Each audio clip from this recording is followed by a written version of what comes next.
রোজার প্রথম ভাগ শেষ হতেই জমতে শুরু করেছে কসমেটিক্সের বাজার। ঈদকে কেন্দ্র করে মেহেরপুরের বিভিন্ন মার্কেট, শপিং কমপ্লেক্স ও দোকানগুলোতে বাহারি প্রসাধনীর পসরা সাজিয়েছেন বিক্রেতারা। এর মধ্যে নারীদের প্রথম পছন্দ মেহেদি। নতুন পোশাকের সৌন্দর্য বাড়াতে চলছে কসমেটিক্সের কেনাকাটাও। মেহেদি তো মাস্ট বি লাগবে, কারণ মেহেদি ছাড়া আমাদের বাঙালিদের ঈদই অসম্পূর্ণ। যেটা আমার ভালো মনে হবে, দেশীয় যেসব পণ্যগুলো আছে সেগুলোর মধ্যে বাছাই করে নিচ্ছে আর কি। নারীদের মতো সৌন্দর্য চর্চায় মনোযোগ বাড়ছে পুরুষেরও। Face wash, body spray, body lotion, shower gel, after shave সহ বেশ কিছু পণ্যের বাড়ছে বিক্রি। প্রিয়জনের জন্য কিনছেন অনেকে। ময়শ্চারাইজার ক্রিম, এমনি ক্রিম, ডে নাইট ক্রিম, এগুলো অনেকে ইউজ করে।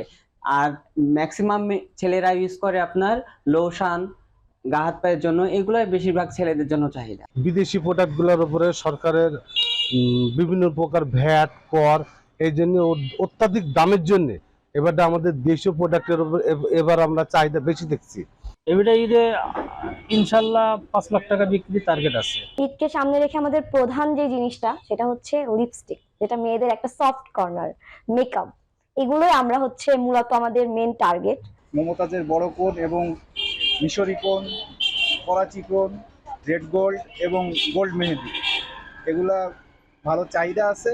এবারের ঈদে দেশীয় ব্র্যান্ডকেই প্রাধান্য দিচ্ছেন ব্যবসায়ীরা। গুণগত মান ভালো হওয়ার পাশাপাশি দামও তুলনামূলক কম হওয়ায় বাড়ছে ক্রেতা চাহিদাও। কসমেটিক্স ব্যবসাগুলো একটু লেটেই শুরু হয়, সাধারণত শেষের দিকে শুরু হয়। প্রথমের দিকে কাপড়ের, গার্মেন্টসের সব ব্যবসাগুলো জমজমাট হয়। কসমেটিক ব্যবসাটা আশা করছি যে রোজার 20 রোজার পর থেকে খুব জমজমাট আকারে ব্যবসা হবে। দাম কিছুটা কমিয়ে মান বাড়াতে পারলে দেশীয় বিভিন্ন কসমেটিক্স ও প্রসাধনীর বাজার আরও বাড়বে বলে মনে করছেন ব্যবসায়ীরা। এখন মেহেরপুর।